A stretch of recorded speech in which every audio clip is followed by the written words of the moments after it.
পৃথিবীর ইতিহাসের সবচেয়ে আধ্যাত্মিক মানবের আবির্ভাব হয়েছিল মক্কাতে ও মদিনাতে, যিনি সবচেয়ে বড় আধ্যাত্মিক, সবচেয়ে বড় বৈরাগ্যবাদী, সবচেয়ে বড় আখিরাতের মুয়াজ্জিন, আখিরাতের ডাকের, আখিরাতের জীবনের আল্লাহকে স্মরণ করে দেওয়ার আল্লাহর প্রতিনিধি, সবচেয়ে বড় প্রতিনিধি মুহাম্মদ রাসূলুল্লাহ সাল্লাল্লাহু আলাইহি ওয়াসাল্লাম।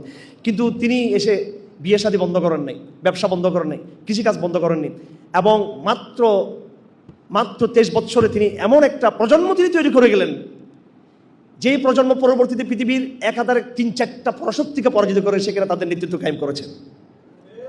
বিষয়টা এমন ছিল না যে নাউজুবিল্লাহ, এটা ওরিয়েন্টালিস্টরা বলে থাকে যারা সাহাবে কেরাম লুটপাট করেছিল, যদি তার লুটপাট করে থাকতো তাহলে তারা পারসিয়ান সিভিলাইজেশনকে গোড়া থেকে পরিবর্তন করতে পারতো না। পারসিয়ান সিভিলাইজেশনকে তারা চেঞ্জ করেছে একদম ভিতর থেকে, ইরাকি সিভিলাইজেশনকে পরিবর্তন করেছে ভিতর থেকে, ব্যাবিলনিয়ান সভ্যতাকে পরিবর্তন করে দিয়েছে তারা, ব্যাবিলনিয়ান সভ্যতার পরবর্তী উত্তরসূরিদেরকে, মিশরী সভ্যতাকে পরিবর্তন করে দিয়েছে, এবং অ্যারামেটিক সভ্যতা যেটা সিরিয়ান সভ্যতা, রোমানদের যে সভ্যতা সীমান্ত এলাকার, এরপরে বাইজেন্টাইনে পরবর্তী তাদেরই ধারাবাহিকতায় বাইজেন্টাইন বিজয় হলো।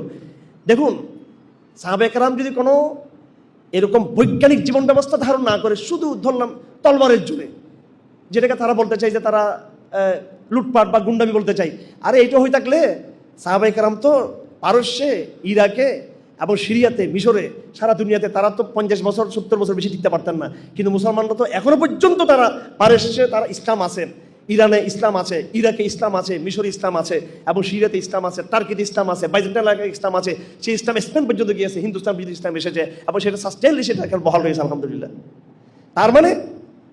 তার মানে হলো তারা একটা এমন জীবন ব্যবস্থা নিয়ে গেছেন যেটা অবশ্যই একদিকে যার মধ্যে আধ্যাত্মিকতা ছিল, স্পিরিচুয়ালিটি ছিল, পাশাপাশি তার মধ্যে এই বস্তুবাদ এটাও ছিল, দিন এবং দুনিয়া দুটোই ছিল। এইটাই হচ্ছে ইসলামের শক্তির মূল অন্তর্নিহিত কারণ। এই জন্য আমাদের কখনো পতন হবে না। আজকে বৌদ্ধবাদ তার মূল আদর্শের মধ্যে নেই, বৌদ্ধ হিসেবের মধ্যে পৃথিবীকে নেতৃত্ব দেওয়ার সেই যোগ্যতা নেই, কারণ তারা বৈরাগ্যবাদ শিখায়। খ্রিস্টানিজমের মধ্যে সেই নেতৃত্বের সেই যোগ্যতা নেই, কারণ তারাও বৈরাগ্যবাদ শিখায়।